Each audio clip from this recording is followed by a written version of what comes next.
Hello everyone, welcome to Neural Labs. My name is Sandeep. I am a software developer.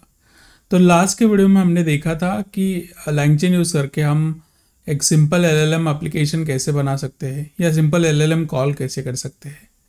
तो इस video में हम देखने वाले थे कि हम चैटबॉट कैसे बना सकते हैं, लेकिन चैटबॉट बनाने के प्रोसेस में इन्होंने LangGraph का यूज़ किया है, लेकिन हमने LangGraph अभी स्टार्ट नहीं किया है, तो ये ट्यूटोरियल हम स्किप करेंगे। तो यहाँ पे आप देख सकते हो कि इन्होंने ये ट्यूटोरियल स्टेप बाय स्टेप नहीं लिए हैं। These are the best tutorial जो यहाँ पे मेंशन किए हैं। तो हम सारे ट्यूटोरियल की लिस्ट देखते हैं और उसमें से ये फर्स्ट वाला तो हमने ऑलरेडी कवर किया है, जिसमें हमने चार्ट मॉडल और प्रॉम्प्ट सीखा। तो अभी हम सेमेंटिक सर्च ये वाला ट्यूटोरियल हम कवर करेंगे। तो ये मैं ओपन करता हूँ। तो इसमें कौन कौन से टॉपिक कवर होंगे? Document loader, text splitter, embedding, vector store and retriever. तो अभी ये टॉपिक्स आपको समझ में नहीं आ रहे होंगे तो कोई बात नहीं है, हम इन्हें काफ़ी डिटेल में कवर करेंगे। ये काफ़ी बड़े बड़े टॉपिक्स है जो हम सेपरेट वीडियोस में कवर करेंगे। लेकिन ये टॉपिक्स समझने से पहले आपको समझना होगा कि ये यूज़ कहाँ पे हो रहा है। तो ये आप यहाँ पे देख सकते हो कि यहाँ इन्होंने मेंशन किया है कि रैग में ये सारे टॉपिक्स यूज़ होंगे। तो रैग क्या है? तो ये स्टार्ट करने से पहले हमें रैग समझना होगा। तो सबसे पहले रैग समझते हैं और बाद में ये टॉपिक्स हम कवर करेंगे। मैंने एक डायग्राम बनाई है, उससे पहले थ्योरी समझते हैं कि एक्चुअल रैग में है क्या। तो रैग का मीनिंग है रिट्रीवल ऑगमेंटेड जनरेशन। तो एक एक वर्ड का मीनिंग समझते हैं। रिट्रीवल मतलब pulling the relevant information from an external knowledge sources. तो रिट्रीवल के प्रोसेस में हम जो डेटा जो क्वेश्चन यूज़र ने पूछा है तो उसके रिलेटेड जो भी कंटेक्स्ट है हम एक्सटर्नल सोर्स से हम वो डेटा लेंगे। ये अभी नहीं भी समझ में आया तो कोई बात नहीं है, ये धीरे धीरे आपको समझ में आएगा। ऑगमेंटेड का मीनिंग है जो भी डेटा हमने डेटाबेस से निकाला है वो हम LLM को पास करेंगे।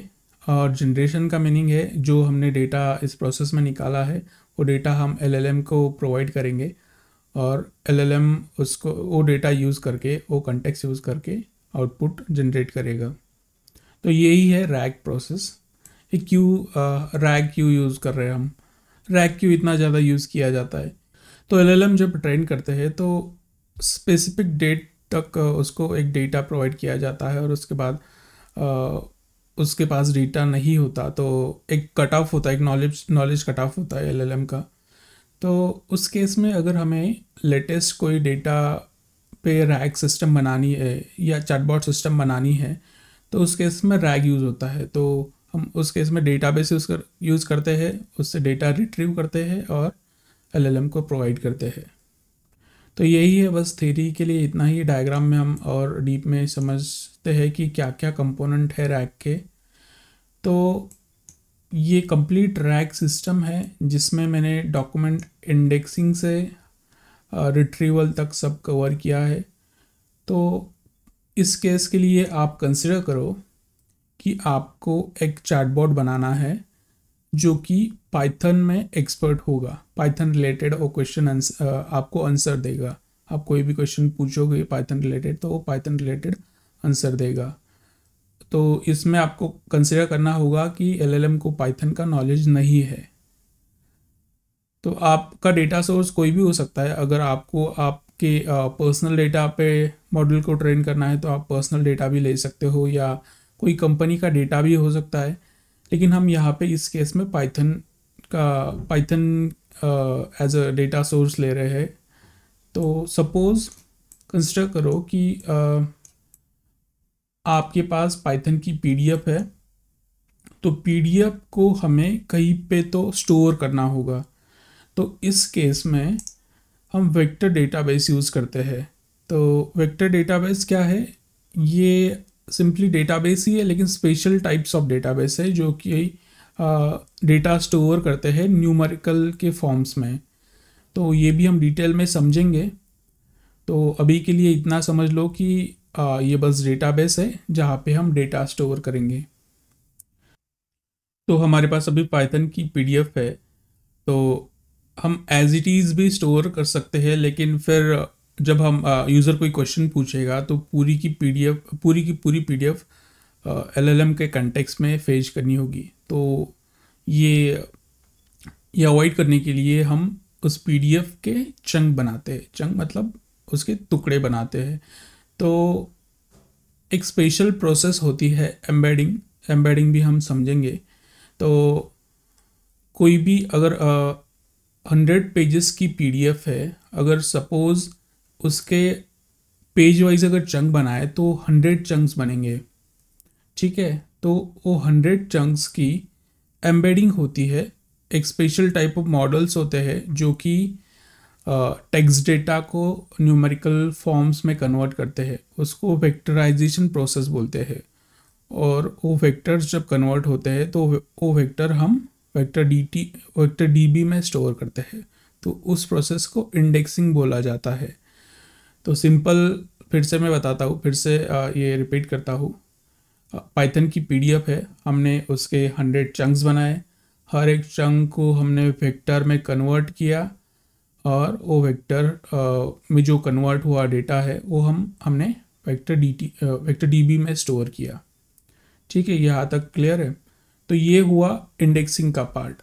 लेकिन एक्चुअल चार्टबॉट का पार्ट जो है ये इतना है। Sorry, let me change the colour.